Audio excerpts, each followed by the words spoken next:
joined now by Coach John Beverly, head coach of the St. Luke's Wildcats. Coach, what do you do for a second act? You had a pretty successful season last year. First ever playoff win in school history. Yeah, running back absolutely. going to Division I scholarship. Absolutely. How do you follow that up? You know, it's tough, but it's tough to replace a kid like George Payne, Drew Favors, Justin Ware, all those seniors that led us last year. But one thing we've done this year in our off season is we've preached that we've got to keep striving, and the guys have really bought into that. And you know, this year's going to really be an all-out effort from everyone in our football program. You know, not just George, and you know, not just from an individual standpoint. All of our guys have really bought into what we do at St. Luke's, and it's going to take that effort, to repeat exactly what we did last year. St. Luke's is still a very young football program.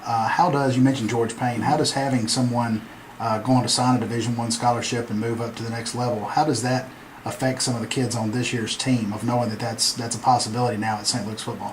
Absolutely. George is what we consider a trailblazer for St. Luke's Episcopal.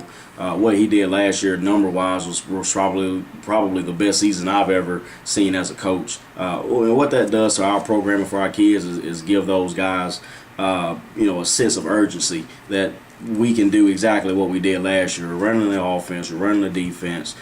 We've got a strong offensive line that's coming back from last year. We're only replacing one.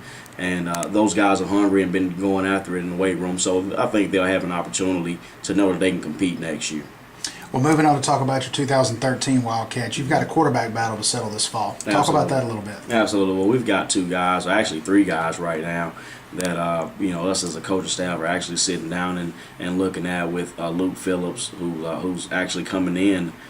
He's a new guy, as well as Clint Humphrey, who's been there with us for the past 2 years, and then another kid that's been there since he's been a freshman, and John David Favors. So we'll figure out exactly who that's going to be once the season rolls around, heading into fall camp.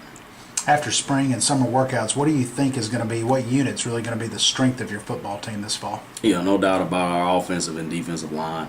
Like I said, we're returning everyone on that defensive line will be coming back, all four guys, and then we're only losing Keelan James, our offensive tackle, from last year's football team. So to have that nucleus of guys coming back for this coming season helps us out tremendously on offense and defense. Now, Coach, being in Class 1A Region 1, you travel a little bit more than some of the teams around Mobile and Baldwin County. Tell us a little bit about some of the other competition in your region this year. Well, no doubt about it. You get a team in Linden High School that's been perennial leader in 1A Region 1 here the past 4 years. They're a well-coached ball club. They're going to be physical. They're going to play. They'll play the game the way it's supposed to be played. And, they've become kind of a little bit of a rival for us there. You get McIntosh that'll be fairly good in and out. They got some great athletes up there. We head to Marengo and to play up there. And like I say, they've got some pretty good kids, pretty good athletes up there, and really up that 43 Highway 43 belt line back there is some pretty good football. Absolutely. You open with, you mentioned rivalry, you open with someone that's kind of a crosstown rival in Mobile Christian. Other than the scoreboard, what do you want to see out of your team that night that'll indicate to you that you're building on last year's success? Well, I just want to see our guys compete. Knowing that they can get out there and compete with a team like Mobile Christian that has a great running back and a great offensive line and a great coach. To see our guys go and compete against those guys, at a high level will let me know that either we're ready or we're not ready. Either we're gonna go and do what we need to do, or we're gonna fall by the wayside. So that is a pivotal game for us to see where we are in our maturation process for this year. And Coach, we've talked about it a little bit at media days with some of the other coaches so far, but how do you see the new video rules impacting some of the on-the-field play and some of the strategy and decisions that you make on the sidelines? Well, I'll be honest with you, I think it's going to change the game of high school football here. You've got a lot of coaches with a lot of resources that'll use that to their advantage, especially over teams that don't have those resources. So I think it's definitely going to change the way football is played here. Being able to make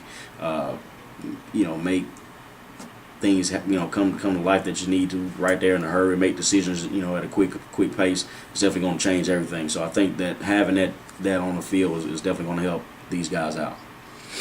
Well, that's been our 2013 St. Luke's preview from the head coach, John Beverly. Coach, we appreciate you sitting down with us and look forward to great success for you this fall. Hey, thank you guys for having me. I appreciate everything you guys do.